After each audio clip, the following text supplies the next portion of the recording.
शंकरं शंकराचार्यं केशवं बादरायणं सूत्रभाष्यकृतौ वन्दे भगवन्तौ पुनः पुनः।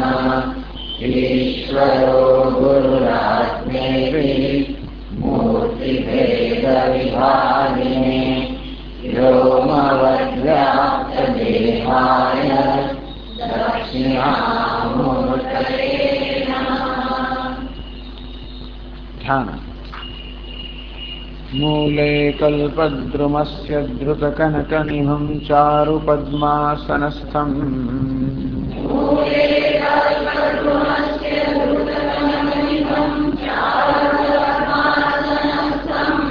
वामाङ्कारूढगौरी कुशनिबिडभरा भोगगाढोपगूढम्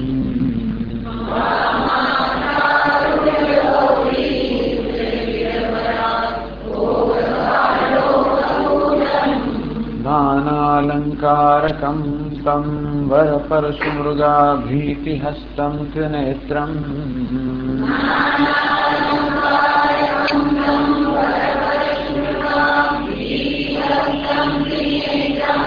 वन्दे बालेन्दुमौलिं गजवदनगुहाश्लिष्टपार्श्वं महेशम्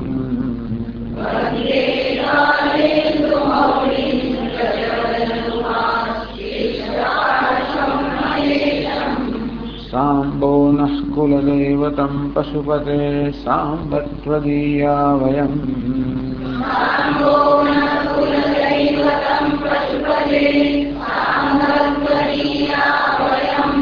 साम्बं स्तौमि सुरासुरोरगगणाः साम्बेन सन्तारिताः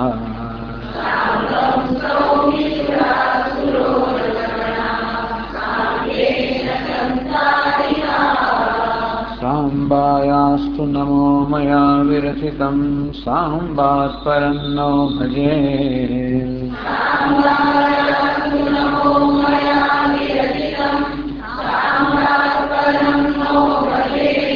साम्बस्यानुचरोऽस्म्यहं मालतिः साम्बे परब्रह्मणि।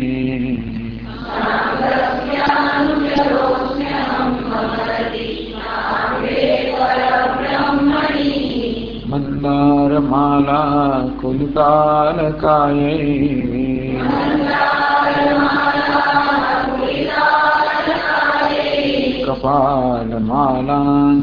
कपालमालाङ्कितशेखराय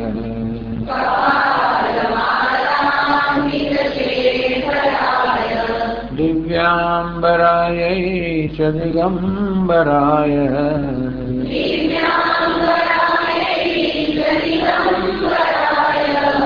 नमः शिवायै च नमः शिवाय।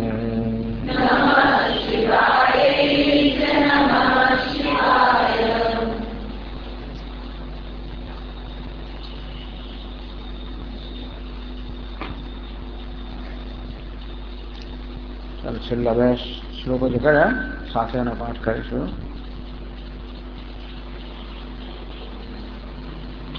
अकांड ब्रह्मांड क्षयचकित देवासुर कृपा विधेयस्यातिज्य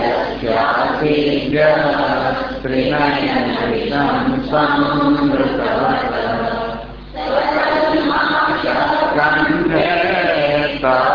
गुरुतेन श्रियमहो विकारो विष्टाभ्यो भुवनमयमङ्गलसनिनः असिद्धानैव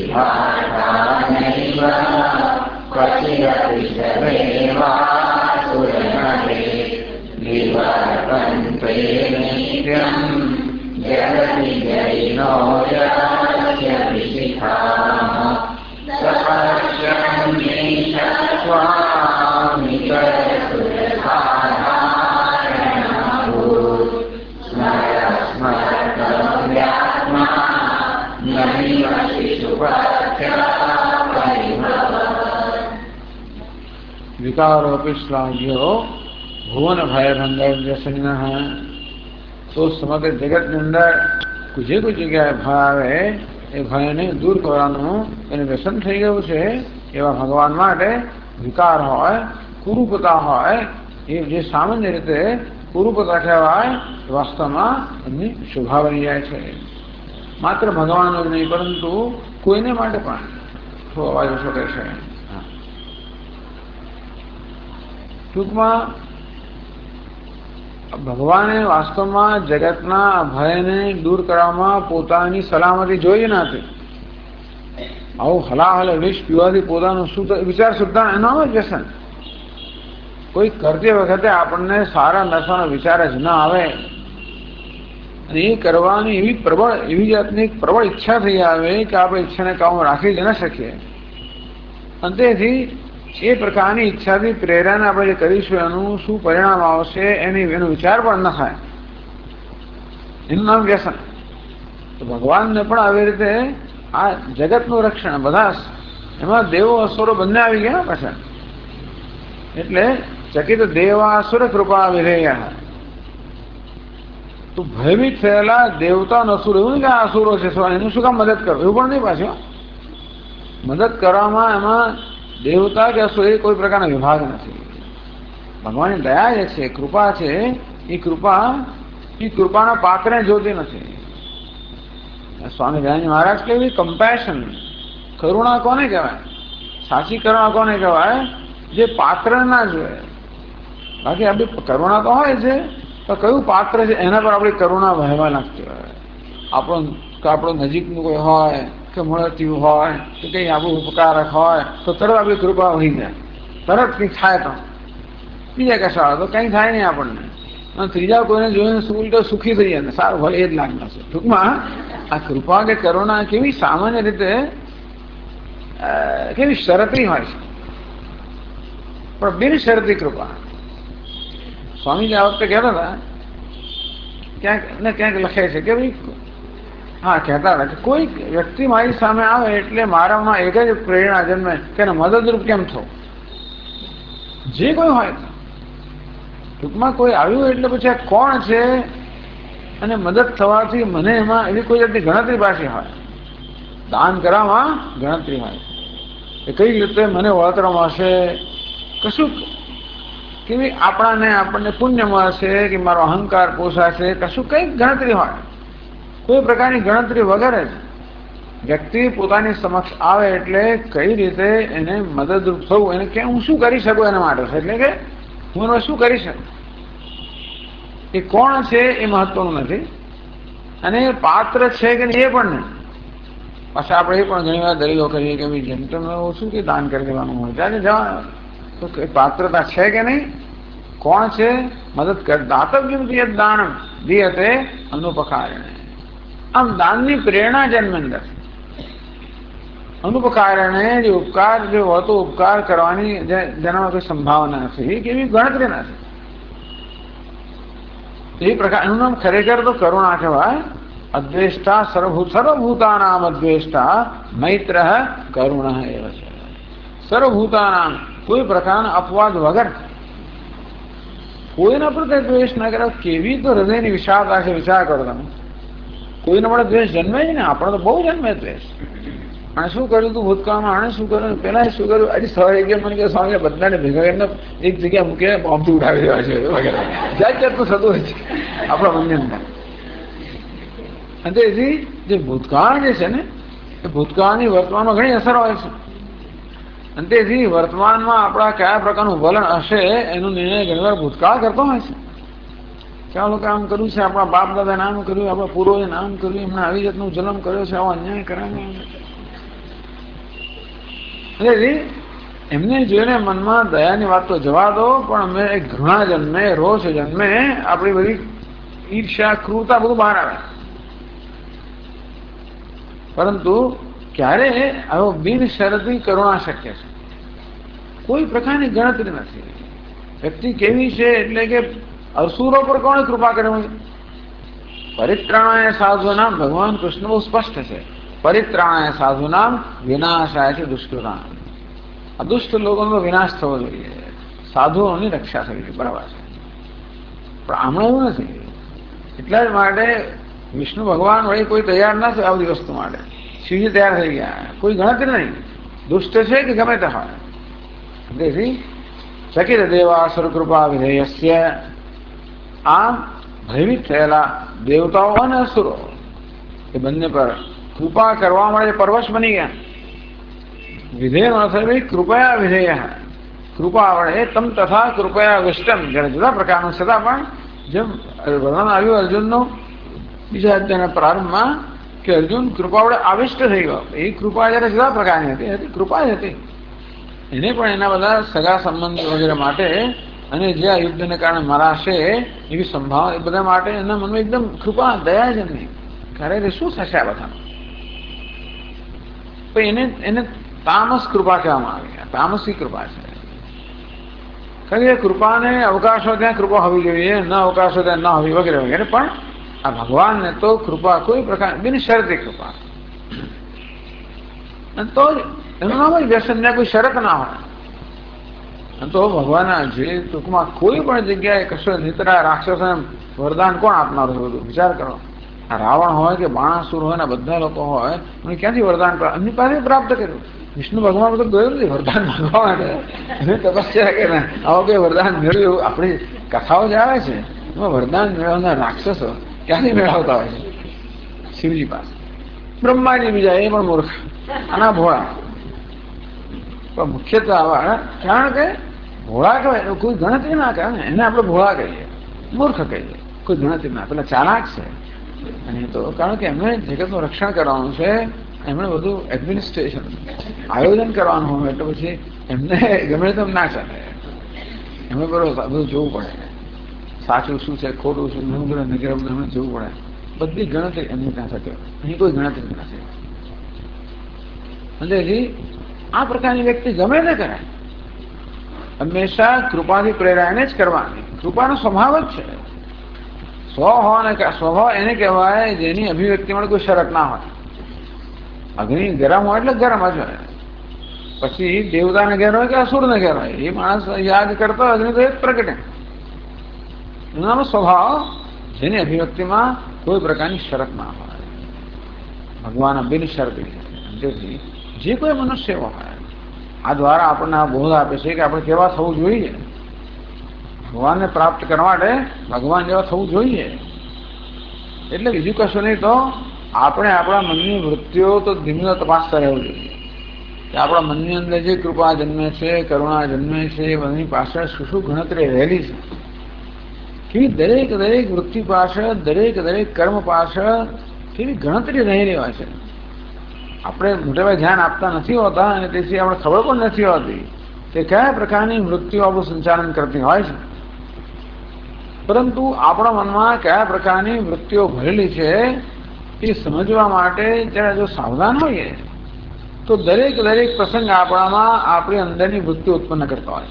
દરેક દરેક પ્રસંગ ક્યાંય પણ વ્યવહાર કરતા હોઈએ, કશું કર્મ કરવા તૈયાર થઈએ એટલે તરત અંદર રહેલી વસ્તુ બહાર આવતી હોય છે.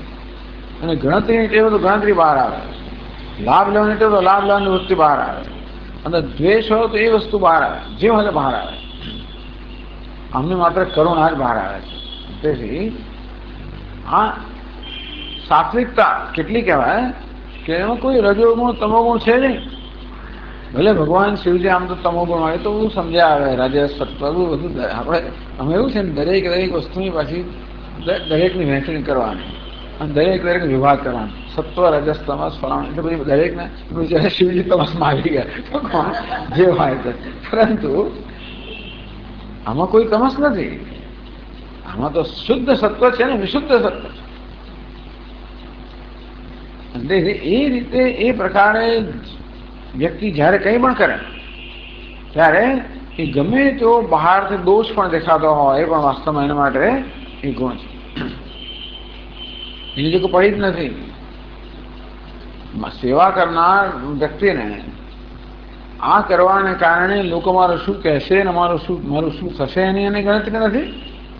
આ કહેવાથી લોકો મારું શું કહેશે એની પણ એને ગણતરી નથી. હું સારો દેખાઈશ, ખરાબ દેખાઈશ, એ કોઈ પ્રકારની. એટલે આપણે ચાલવું સંકોરને જ ચાલતા હોઈએ. આમ તરત આપણી ધોતી જરા ઊંચી કરી લઈએ એટલે જરા પેલો આમ બગડે નહીં, આ ના થાય, બધું આમ વ્યવસ્થિત, આપણને કશું ના થવું જોઈએ. એ પ્રકારે હંમેશા વ્યવહાર થતો હોય. તો એવી કોઈ પ્રકારની ગણતરી વગર ટૂંકમાં એ અંગ્રેજીમાં કે સ્ટીકિંગ યોર નેક આઉટ, એટલે જોખમ ખેડવું, જાતનું પણ જોખમ ખેડીને પોતાની જાત. જોખમ એટલે કેટલું સારું કે પાર્વતી દેવી હતા એ થોડા ગણતરી બાજેલા, એટલે શિવજી એમને પૂછ્યું કે દેવી આ કરવું ને, વાંધો નથી ને, મહારાજ કરો. પણ મેં કહ્યું પ્રમાણે એ દેવી જઈને એમના ગળામાં બેસી ગયા. અને પછી પેલા વિષ્ણુ અંદર ના જવા દીધું. એટલે બડા સ્વામીજી સમજાવે કે જો ભગવાન શિવજીનું વિષ તો કંઠમાં જ રહી ગયું, એ નીચે ગયું હોત તો હૃદય એમનું ખલાસ તો ખલાસ થઈ ગયા હોત. ઉપર ગયો તો બુદ્ધિ બગડી ગઈ હતું, ઉપર જાય તો બુદ્ધિ, નીચે જાય તો હૃદય. કશું એમને થયું નહીં. આપણે તો સામાન્ય રીતે જે વિષ પાન કરવામાં આવે છે તો બહુ વિષ પાન આપણે કરતા હોઈએ છીએ.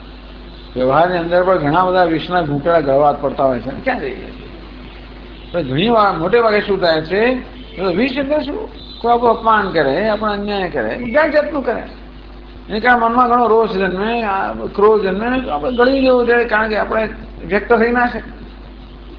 એવું ઘણું બધું વિષ આપણે ગળી જતા હોય વ્યવહાર હિન્દુસ્તાનમાં ખાસ, કારણ કે બધા એવા નીતિ નિયમો બધા હોય એટલે અમુકથી આમ બધી મર્યાદા રાખવાની હોય ને, આમ થાય ને આમ ના થાય ને, પેલું બોલાય ના બોલાય ને વગેરે વગેરે વધારે.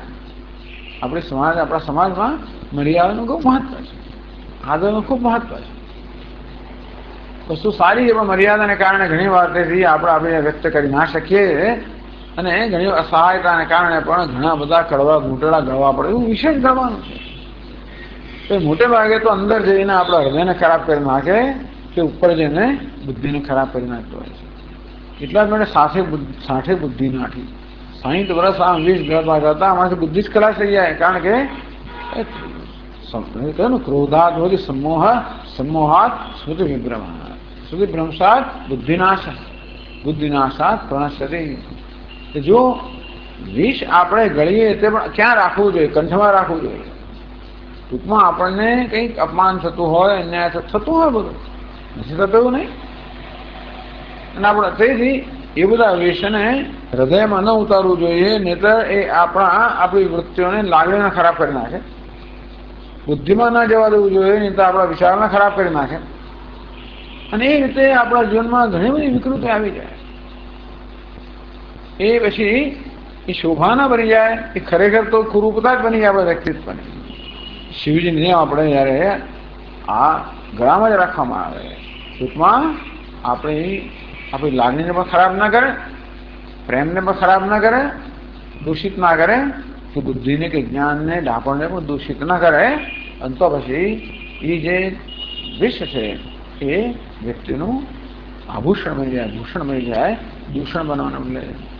એટલે સામાન્ય રીતે જે દૂષણ છે એ કેવી રીતે મહાપુરુષોમાં ભૂષણ બની જાય છે.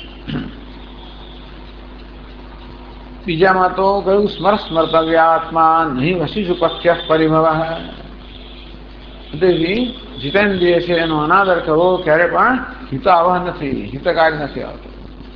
એ ગઈ ચર્ચા કરી તેમ હંમેશા આપણે ધ્યાન રાખવું કે ભાઈ કોઈનો આપણાથી અનાદર ના થાય. જીતેન્દ્રિયો અનાદર તો ન જ કરવો જોઈએ, પણ કોઈનો અનાદર ના કરવો જોઈએ. તેથી જીતેન્દ્રિયેષુ અન્યેષુ પરિભવ તિરસ્કાર પથ્યો હિતો ન ભવતી. તેથી કોઈનો પણ તિરસ્કાર કરવો, અનાદર કરવો કે તિરસ્કાર કરવો એ ક્યારે પણ આપણા માટે હિતકર હોતું નથી, આપણું અહિત કરનારું બને. આપણે કોઈનો તિરસ્કાર કરીએ એનું તો શું થશે ભગવાન જાણે. શક્ય છે કે આપણા તિરસ્કારથી એની લાગણી દુભાય અને એને દુઃખ થાય અને એનું અપમાન થાય, એ તો થાય, એને પણ ઈજા થાય. પણ આ તિરસ્કાર જાળવવાના કારણે આપણું જે વ્યક્તિત્વ છે એ દૂષિત બનતું જાય છે. અને એ રીતે જેમ કામદેવ ભાઈને ભસ્મ થઈ ગયો તેમ છેવટે માણસ ભસ્મ પણ થઈ જાય, તિરસ્કાર કરતા કરતા, ક્રોધ કરતા કરતા. અને વશીશું એટલે ભગવાન, અહીં ભગવાને કેવા બધા વશી બતાવે, મહત્વની વસ્તુ છે. આગળના શ્લોકમાં ભગવાનને અત્યંત કરુણામાં બતાવ્યા. આ 15મા શ્લોક ભગવાન વશી બતાવે, જીતેન્દ્રિય. એ કહેવામાં કામદેવના બાણ જે છે જગતમાં કોઈ પણ જગ્યાએ પોતાનું કાર્ય સિદ્ધ કર્યા વગર પાછા ફરતા નથી. અર્થાત કામદેવ હંમેશા સફળતા પ્રાપ્ત કરે. ભલા લોકો બિચારા નારદ મુનિની શું વાત, નારદ મુનિ જવાન આવી ગયા. નારદ મુનિને અભિમાન થઈ ગયું, અત્યારે એવું ફસાયા અને ભગવાન મોહિની સ્વરૂપ જોઈને એની પાછળ પડી ગયા. છેવટે શું વાનર બનવું પડે, શું બનવું પડે, જાત જાતનો થયું પડે. એટલે આ કામ એ કોઈને છોડે નથી. ઇન્દ્રની શું વાત કરે બિચારાને. બધાને ટૂંકમાં આને કારણે કામમાંથી ક્રોધ પણ જન્મે, એટલે કામથી વ્યભિચાર પણ થાય, એમાંથી ક્રોધ પણ જન્મે, લોભ પણ જન્મે. આપણા મનમાં જે કે બધી આ દુર્વૃત્તિઓ જે છે બધી કામમાંથી જ જન્મેલી છે. એટલે કામ બધા પર વિજય પ્રાપ્ત કરતો હોય છે, પણ પછી એનું નામ જીતેન્દ્રિય, કે આ કામદેવનું પણ કશું જ ન ચાલે. તો આવી રીતે જીતેન્દ્રિય બનવું જોઈએ. તો એટલે નહીં સ્વાત્મા રામમ વિષય મૃગતૃષ્ણા ભ્રમયતી.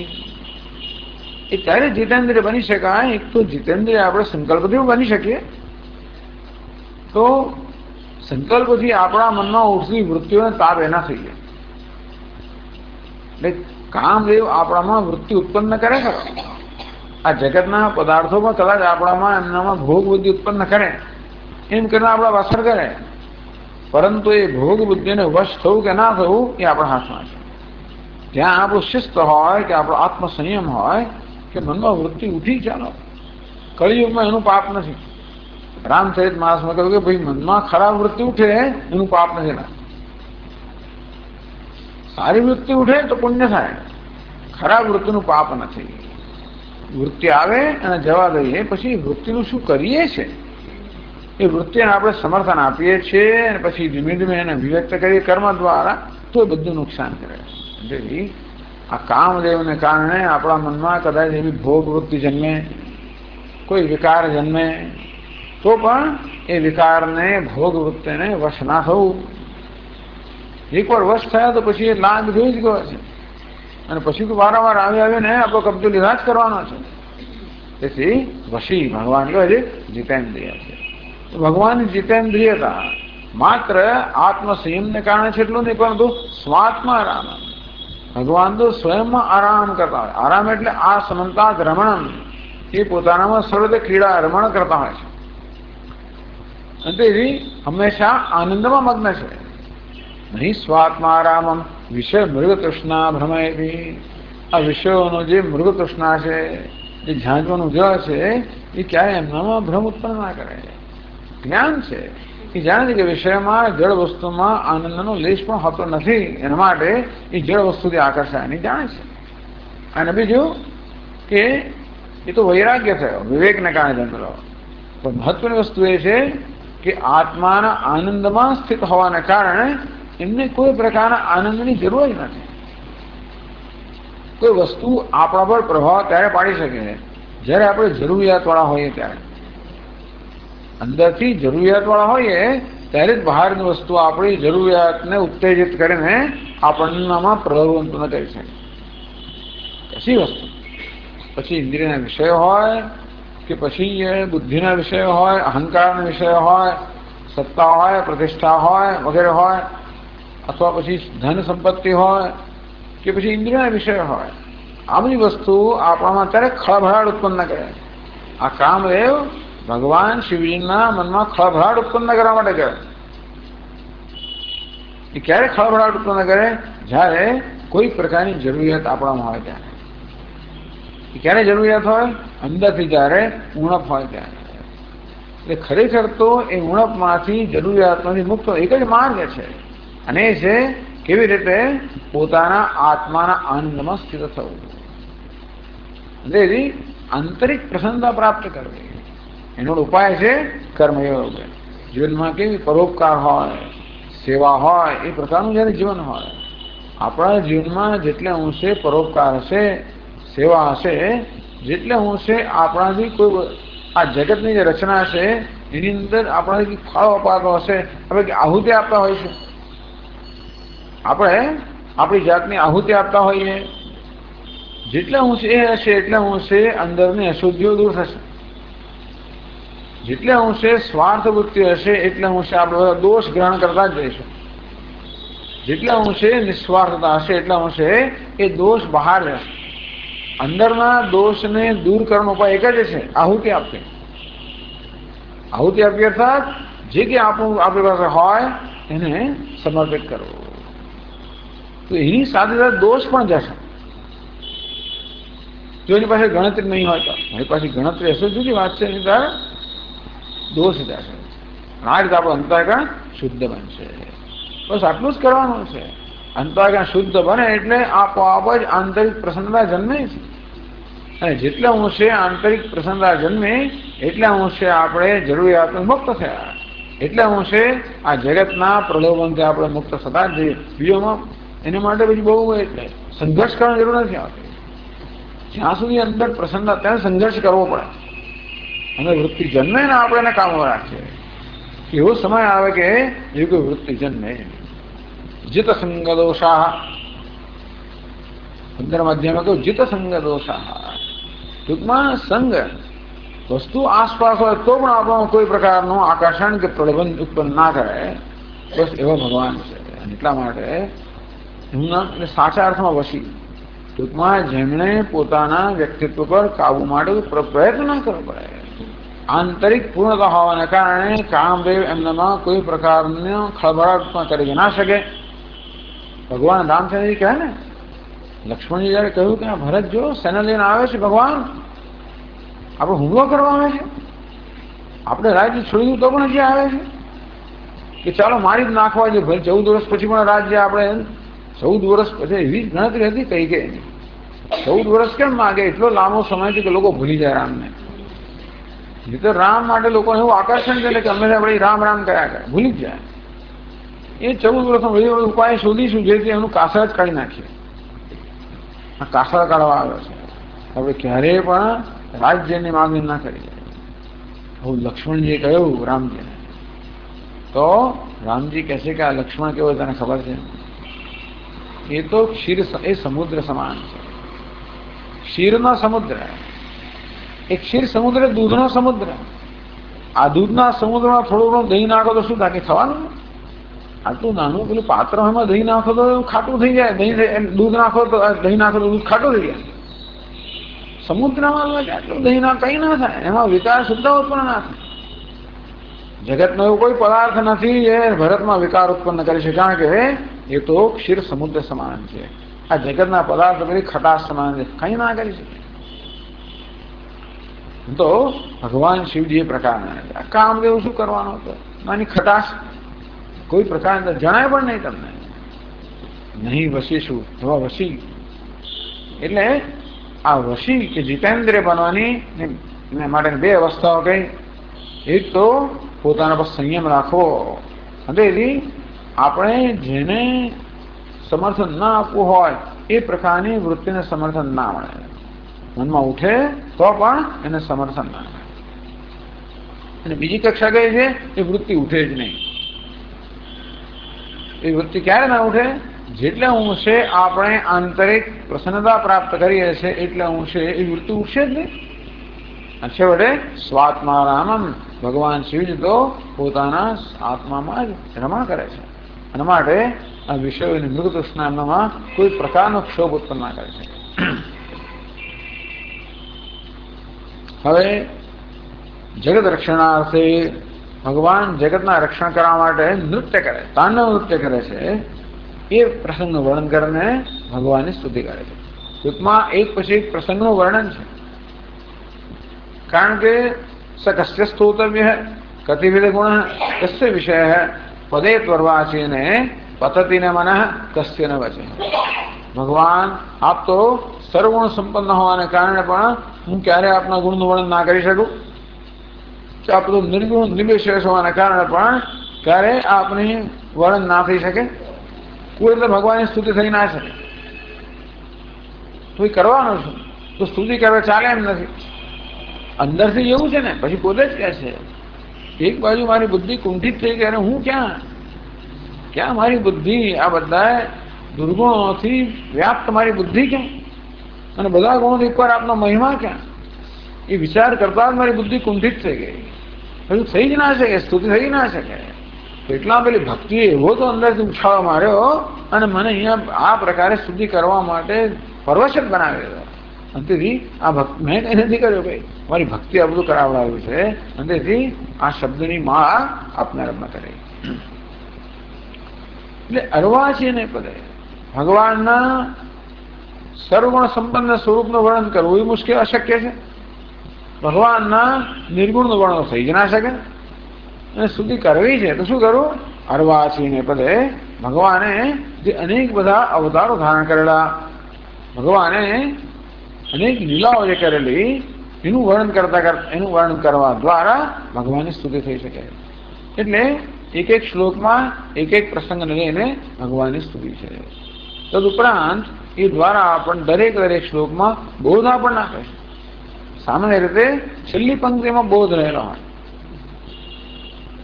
અહીં પણ આપણને ભગવાનના એક પ્રસંગનું વર્ણન કરતા, તાંડવનું વર્ણન કરતા કોઈ પાછા બોધ આપે છે.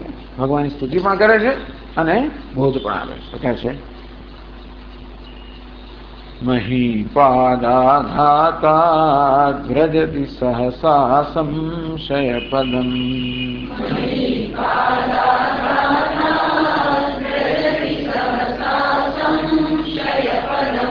પદમ વિષ્ણોર્ભ્રામ્ય ભુજ પરિઘરુગ્ણ ગ્રહગણમ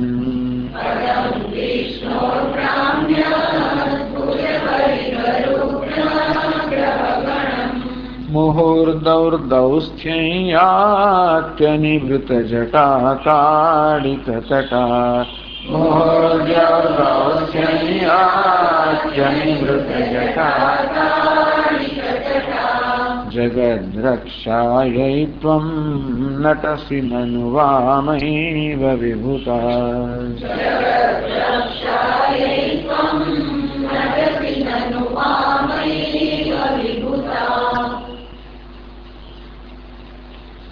જગત રક્ષાએ ત્વમ નટસી. ભગવાન આપ તો જગતની રક્ષા કરવા માટે નૃત્ય કરો છો. જગત શું માને છે? મારો નાશ થઈ ગયા છે. ભગવાન નૃત્ય શેના માટે છે? જગતની રક્ષા કરવા માટે.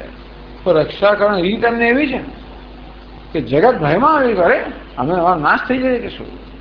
આ રીતે ભગવાનના તાંડવ નૃત્યનું આ શ્લોકમાં વર્ણન છે. એની કથા તો એવી છે કે કોઈક રાક્ષસ હતો, એને ખૂબ બધી તપસ્યા કરી અને બ્રહ્માજીને પ્રસન્ન કર્યા. બ્રહ્માજી પ્રસન્ન થયા અને રાક્ષસને વરદાન માગવાનું કહ્યું. એને તો એવું વરદાન માંગ્યું, મને એવું વરદાન આપો કે હું ધારું જગતનો નાશ કરી નાખું. બ્રહ્માજી કે વરદાન તો કેમ અપાય? મનમાં થયું અને ટાળવો કેવી રીતે? એટલે બ્રહ્માજી કહ્યું ભાઈ તું એમ કર, સંધ્યા સમયે તું એટલે સાયંકાળ જયારે થાય ત્યારે તું બ્રહ્મલોકમાં આવજે. અને ત્યારે પછી એટલો જે પ્રદોષનો સમય છે એ દરમિયાન તું આવજે. એ દરમિયાન તું વરદાન માંગે. એ સિવાય એટલા વખતમાં જે વરદાન ન માંગ્યું તો વરદાન જતું રહે. આ પ્રકારે બ્રહ્માજીએ કહ્યું. બ્રહ્માજીને આટલી બુદ્ધિ તો શું હવે શું કરવું ખબર ના પડે. એટલે આ પ્રકારે એને બ્રહ્મલોકમાં કર્યું પ્રદોષ કાળે. એટલે બ્રહ્માજી શિવજી પાસે કંઈક આવું થયું તો શું કરવું હવે? આ રાક્ષસના વરદાન તો આવશે પાછું માગશે તો હું તો ના નહીં પાડી શકું. ભગવાન ચિંતા ના કરો. એટલે ભગવાન પછી આ રીતે આવી જાતની યોજના કરી. એ સમયે ભગવાન શિવજી પણ બ્રહ્મલોકમાં પહોંચી ગયા. તો રાક્ષસ પણ ત્યાં આવ્યો. ત્યારે ભગવાને આ તાંડવ નૃત્ય શરૂ કર્યું. એવું તો અદભુત નૃત્ય કે રાક્ષસ જોયા જ કરે એમાં મુગ્ધ થઈ ગયો. અને શેને માટે પોતે આવેલો એ ભૂલી ગયો. સમય પણ ચાલી ગયો. આ રીતે એ વરદાન વગરનો રહી ગયો. જો એ રાક્ષસને વરદાન મળ્યું હોત તો જગતનો નાશ થઈ જાય. પરંતુ એમાંથી જગતનું રક્ષણ કરવા માટે, એ રાક્ષસને મોહિત કરવા માટે ભગવાને તાંડવ નૃત્ય કર્યું. એ નૃત્યનું વર્ણન કેવું સુંદર કરે છે. ભગવાન કેવા છે? ભગવાન તો વિરાટ સ્વરૂપ છે. એટલે સમગ્ર જગત તો ભગવાનની જ અભિવ્યક્તિ છે.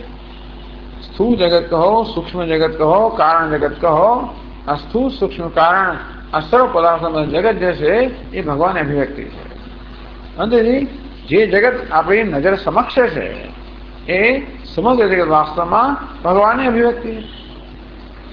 અંતેથી એ ભગવાનને વિરાટ પુરુષ તરીકે કલ્પવામાં આવે છે કે આ ત્રણેય પાતાળ, પૃથ્વી અને સ્વર્ગનું બનેલું આ જે જગત છે એ જ ભગવાનનો દેહ છે. એ જ ભગવાન પ્રગટ થયેલા છે. અને દેહ એટલે જેને પુરુષ આકારના ન હોય, અને તેથી જેના સ્વર્ગ ભગવાનનું મસ્તક છે. અગ્નિર્મૂર્ધા ચક્ષુષી ચંદ્ર સૂર્ય દિશશ્રોત્રે વાક વિવૃતાશ્ચ વેદા. અગ્નિર્મૂર્ધા, અગ્નિ અર્થાત સ્વર્ગલોક છે, ભગવાનનું મસ્તક છે. ચક્ષુષી ચંદ્ર સૂર્ય, આ સૂર્યચંદ્ર ભગવાનના ચક્ષુ છે. દિશશ્રોત્રે, આ દિશાઓ જે છે એ ભગવાનના કર્ણ છે. વાક વિવૃતાશ્ચ વેદા, આ વેદોની વાણી છે, એ વેદ જે પ્રગટ થયેલા છે એ ભગવાનની વાણી છે. વાયુ પ્રાણ, આ વાયુ છે ભગવાનનો પ્રાણ છે, શ્વાસ છે. વાયુ પ્રાણ હૃદય વિશ્વમસ્ય, સમગ્ર જગત તો ભગવાનના હૃદયમાં છે. પદ્ભ્યામ પૃથ્વી શેષ સર્વભૂતાંતરાત્મા, આ પૃથ્વી છે ભગવાનના ચરણ છે. આ ભગવાન કેવા છે? તો સર્વ અંતરાત્મા એવા ભગવાન જે છે એનું આ પ્રકારે વર્ણન કરે. ઘણી જગ્યાએ વર્ણન આવતું હોય છે. ચંદ્રમા મનસો જાત ચક્ષો સૂર્યો જાયત. ચંદ્રમાં ભગવાનનું મન છે, ચક્ષુ ભગવાનના ચક્ષુ છે, સૂર્ય ભગવાનના ચક્ષુ છે, અગ્નિ ભગવાનનું મુખ છે, પૃથ્વી ભગવાનના ચરણ છે, અંતરિક્ષ ભગવાનનો દેહ છે વગેરે. ભગવાન કેવા છે? વિરાટ પુરુષ છે. અને તે ત્રણેય લોકમાં વ્યાપેલા છે. એ ત્રણેય લોક પૃથ્વી, અંતરિક્ષ અને સ્વર્ગ એ પ્રકારે ત્રણ લોકમાં વ્યાપેલા છે. સ્વર્ગ ભગવાનનું મસ્તક છે, પૃથ્વી ચરણ છે, અંતરિક્ષ ભગવાનનો દેહ છે. આવી કલ્પના કરો, આવા ભગવાન નૃત્ય કરતા શું થાય? નૃત્ય કરે એટલે એમના પગની થપાટ જે વાગે, ક્યાં વાગે? પૃથ્વી. ભગવાન મસ્તક તો એમનું સ્વર્ગમાં છે, એટલે એમનું મસ્તક હાલતું એટલે આમ સ્વર્ગની અંદર. અને પછી નૃત્ય કરે એટલે હાથ પાથ તો બધા હાલતા છે.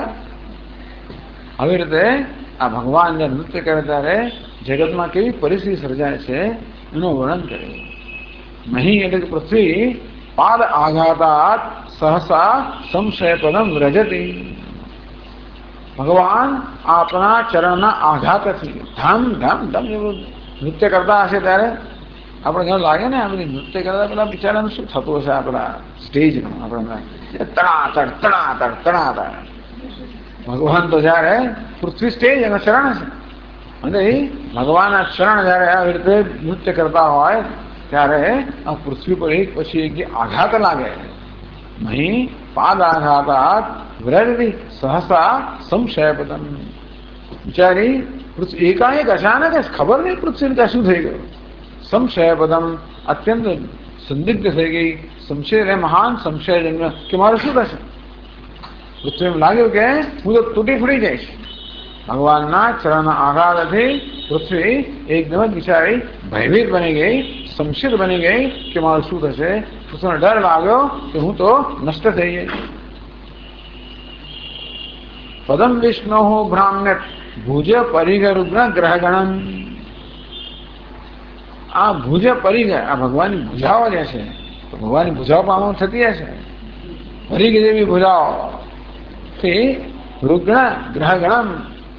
હવે આજે અંતરિક્ષ છે, અંતરિક્ષમાં બધા તારાઓ લટકે છે ને, અંતરિક્ષમાં બધા તારાઓ લટકે છે. અને તો ભગવાનની ભુજાઓ ચારે બાજુ પેલા ભોગળની જેવી ભુજાઓ, ભુજ પરિગર ભગવાન ભોગળ જેવી ભગવાનની ભુજાઓ જે છે એ ચારે બાજુ જયારે નૃત્ય દરમિયાન ચારે બાજુ ફરવા માંડી ત્યારે અંતરિક્ષની અંદર જે બધા તારાઓ હતા, નક્ષત્રો હતા, એ તૂટી તૂટીને પડવા માંડ્યા. રુગ્ણ ગ્રહગણમ, ગ્રહગણમ એટલે આ ગ્રહોનો આખો સમૂહ જે છે એ રુગ્ણ એટલે વિચારો અત્યંત દુઃખી થઈ ગયો. તો અંતરિક્ષને શું કહેવામાં આવ્યું? વિષ્ણુ પદમ. અંતરિક્ષને વિષ્ણુનું પદ કહેવામાં આવ્યું. બ્રહ્મા, વિષ્ણુ અને મહેશ. આ પૃથ્વીને બ્રહ્માનું પદ કહે, અંતરિક્ષને વિષ્ણુનું પદ કહે, સ્વર્ગ અને મહેશનું પદ કહે. કારણ કે વિષ્ણુ કેવા છે? વેવેષ્ટિ વિષ્ણુ, એ સર્વવ્યાપી છે. ભગવાન સર્વવ્યાપી છે. અંતરિક્ષ કે આકાશ પણ સર્વવ્યાપી છે.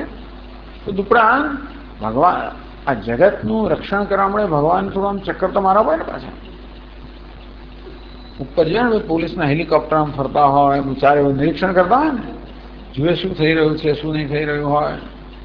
સેટેલાઇટ ફરતા હોય, વિમાનો ફરતા હોય, બધા સતત નિરીક્ષણ કરતા હોય. જગ્યાએ જાતના ફોટા લેતા હોય બધા. ત્યાં શું થયું છે બધી હિલચાલ છે, બધી નોંધ લેવાતી હોય. એ બધી નોંધ પછી ત્યાં જે થતું હોય એના બધા તરંગો છે બીજે પહોંચે, એ કમ્પ્યુટરમાં પહોંચે ને પછી છે કોઈ જગ્યાએ બેઠેલો પેલો માણસ જોયા કરતો ત્યાં શું થઈ રહ્યું છે. આવું બધું કરવું પડે તો દુનિયાનું રક્ષણ થાય, બાકી ના થાય. ભગવાને પણ કરવું તો પડે ને. જગતનું રક્ષણ કરવું હોય તો ચારે બાજુ ફરવું પડે. એટલે ગરુડ પર બેસીને ચારે બાજુ ભગવાન ફરતા હોય. અંતરિક્ષ જે છે એ ભગવાનનું વિચરણ સ્થાન છે. ગરુડ પર બેસીને ભગવાન સતત વિચરણ કરતા હોય જગતનું રક્ષણ કરવા માટે. ભગવાન વિષ્ણુ સર્વવ્યાપી છે. અંતરિક્ષ કે આકાશ સર્વવ્યાપી હોવાના કારણે પણ એને ભગવાન વિષ્ણુનું સ્થાન કહેવામાં આવ્યું, વિષ્ણુ સ્થાન. પદમ વિષ્ણુ, તો વિષ્ણુ ભગવાનનું આ જે પદ છે, સ્થાન છે, એ પણ એટલે અંતરિક્ષ છે. એમાં ઘૂમી રહેલી ભોગ જેવી ભરીગી જેવી આપણી જે ભુજાઓ છે એના પ્રહારથી આ જે નક્ષત્રો છે એ નક્ષત્રો બિચારા એકદમ જ ગભરાઈ જાય છે, તૂટી જતા હોય નક્ષત્રો. તેથી એ બધા વિમાસનો તો એ પણ બધા સંદેહ જન્મ્યો કરે અમારું શું થશે. એટલે કે ભગવાન તેના કારણે પૃથ્વી જે છે એ પણ બિચારી વિમાસમાં પડી ગઈ કે હું મરી જઈશ, તૂટી જઈશ. અને અંતરિક્ષ છે એને પણ એમ લાગ્યું કે અમે નષ્ટ થઈ જઈશું. મુહુ જૌહુ દૌસ્થ્યમ યાતિ અનિભૃત જટા તાડિત જટા. અનિભૃત જટા વિખરાયેલી જટા, નૃત્ય કરે એટલે બધું છૂટું થઈ જાય ને. અમને તો પછી એમાં બધી ગાંઠો ગાંઠો વાળેલી હોય, બરાબર, જટા અજૂટ હોય. હવે નૃત્ય કરે એટલે ખલાસ બધી ગાંઠો છૂટી જાય એટલે વિખરાયેલી જટા જે છે. એટલે ભગવાનને મોટી જટા એ નાની ન હોય છે, મોટી હોય. તેથી જયારે એમનું આમ મસ્તકમાં ફરતું હોય ત્યારે એમના વિખરાયેલી જટાઓ છે એ ચારે બાજુ ફરતી હોય. અને સ્વર્ગમાં છે એમનું મસ્તક. ભગવાનનો દેહ ક્યાં છે? અંતરિક્ષ ભગવાનનો દેહ છે. આ પૃથ્વી ભગવાનના ચરણ છે, સ્વર્ગ ભગવાનનું મસ્તક છે.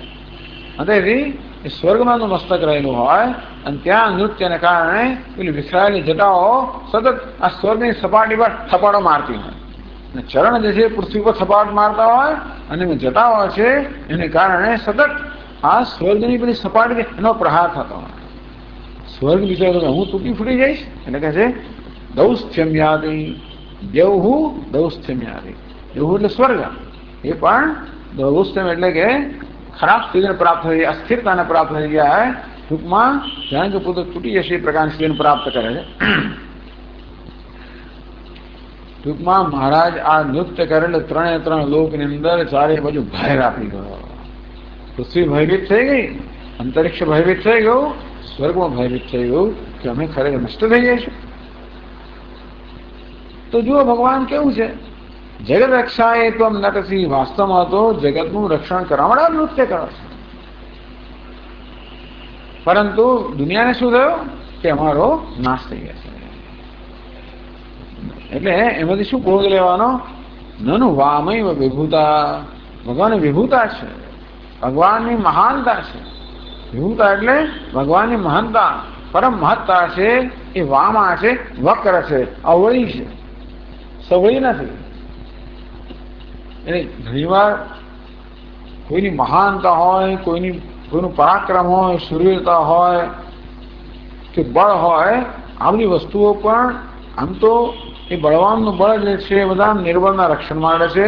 તો ક્યારેક એ બળ એવું પ્રગટ થાય કે પેલો માણસ વિચારો ગભરાઈ જાય. એટલે એનું રક્ષણ કરવા માટે છે એવી જાતનો ખ્યાલ ઉત્પન્ન ન કરે કે જાણે હું નષ્ટ થઈ જઈશ. એટલે ભગવાનની ક્યારેક આવી રીતે કૃપા કરવાની રીત પણ આવી અવળી હોય છે. ખરેખર ભગવાનની મહત્તા કૃપા કરવામાં જ હોય. ભગવાન ક્યારેય જગતમાં હિત કરવા ઈચ્છે જ નહીં. એમને જગતનું સર્જન કરવું, પાલન કરવું એમનો ધર્મ જ છે. તેથી જગતનું હિત ના જ ઈચ્છે. અને છતાં જગતનું હિત કરવાની પ્રક્રિયામાં જગતને એમ લાગે છે કે અમે નષ્ટ થઈ જાય છે. એની ટીકામાં સમજાવે છે કે રાજા હોય અને મોટું સૈન્ય લઈને જતો હોય, કોઈ રાજા પર દુશ્મને આક્રમણ કર્યું અને તેથી પોતાની પ્રજાનું રક્ષણ કરવા માટે રાજા મોટું પેલું સૈન્ય લઈને એનું સૈન્ય કૂચ કરતું હોય. એ ધડાધડ લોકો ગભરાય છે કે શું થઈ ગયું. એ સૈન્ય ખરેખર તો લોકોના રક્ષણ માટે છે, પણ પ્રજાને શું થાય, આ લોકો શું કરી નાખશે.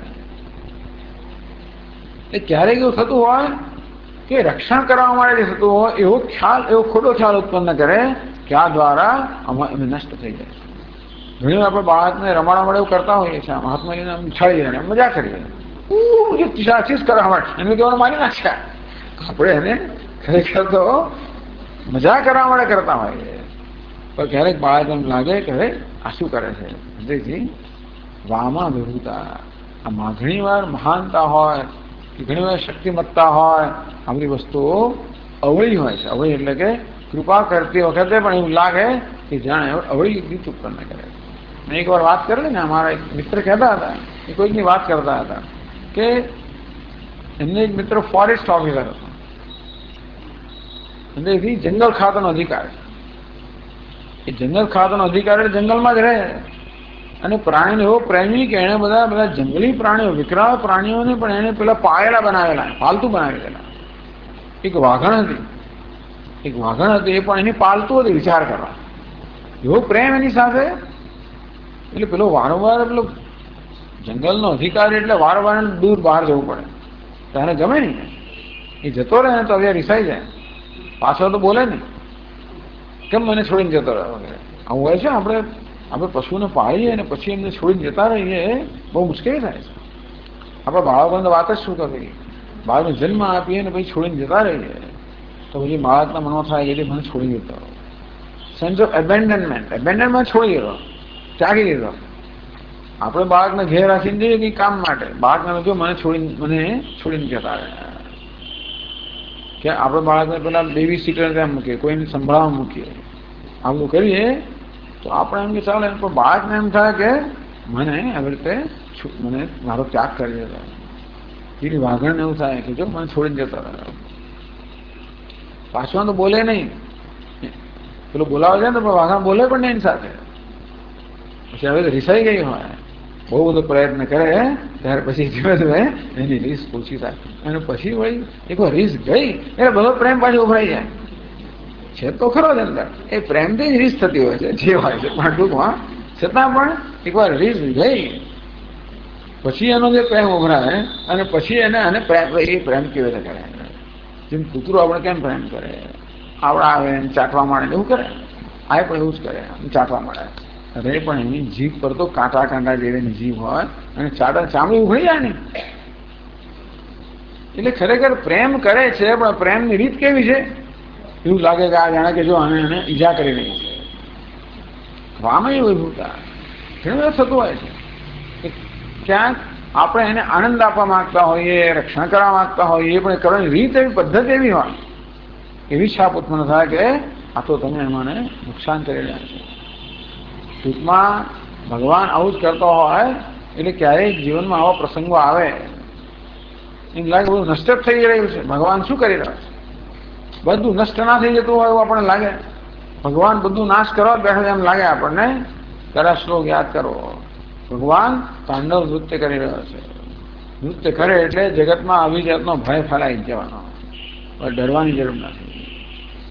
ભક્ત લોકોને ડર ના લાગે, આપણે તો ડરી જઈએ. ભક્ત લોકો ના ડરે નહીં, ગમે તે હોય ના ડરે. નરસિંહ ભગવાન જયારે પ્રગટ થયા, થાંભલામાંથી થાંભલો ફાડીને બહાર નીકળ્યા અને એટલો બધો ક્રોધ એમને હતો કે કારણ કે આ હિરણ્યકશિપુ બહુ ગુસ્સે થયા હતા.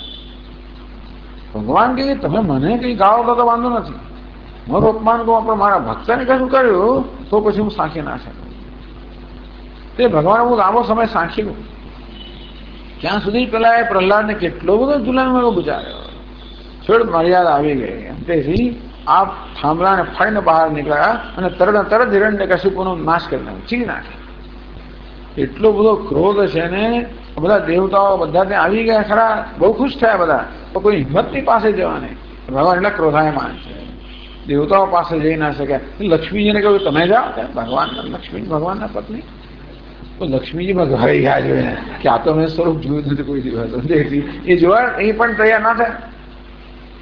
ત્યારે પ્રહલાદ નાનો બાળક, એને કશું નહીં, આ જોયું ને પણ તો ભગવાન જ દેખાય ને, એને ક્રોધ દેખાય ને. જો ભગવાનના ચરણમાં જઈને નમસ્કાર કર્યા, તરત ભગવાનને ઉઠાવી લીધો. એટલો બધો પ્રેમ, ભગવાનનો ક્રોધ એક શાંત થયો. એટલે સામાન્ય માણસ ભયભીત થઈ જાય. પણ જે ભક્ત લોકો છે એ ભયભીત થતા એ જાણે છે કે આ બધી બહારની ક્રૂરતાની અંદર પણ કરુણા જ રહેલી છે. આમ જીવનમાં ઘણીવાર આપણા પર ક્રૂરતા ભગવાન કરતા એવું લાગે કે શું કરી રહ્યા છે ભગવાન, ત્યારે હિંમત ના હારી જઈએ અને ચાલો આ બધાની પાછળ પણ ટૂંકમાં દેખાતી વિકરાળતાની પાછળ કે દેખાતી ક્રૂરતાની પાછળ પણ કોઈક રીતે કોઈ કરુણા રહેલી છે. એવી જાતની શ્રદ્ધાપૂર્વક ઈશ્વર આપણે કરવાના થઈશું, પણ ટૂંકમાં ઈશ્વરમાં જો શ્રદ્ધા હશે તો આવા વિકટ પરિસ્થિતિમાં આપણે પાર કરી શકીશું. શ્રદ્ધા નહીં હોય તો આપણે તૂટી જઈએ. તો જીવનની વિકટ પરિસ્થિતિમાં આપણે આપણી સ્વસ્થતા જાળવી શકીએ અને આગળ વધી શકીએ. માટે એક જ વસ્તુ શ્રદ્ધા. તો ઘણી વાર જીવનમાં વિકટ પ્રસંગો બને ત્યારે ભગવાન કંઈ કરી રહ્યો છે આ દ્વારા.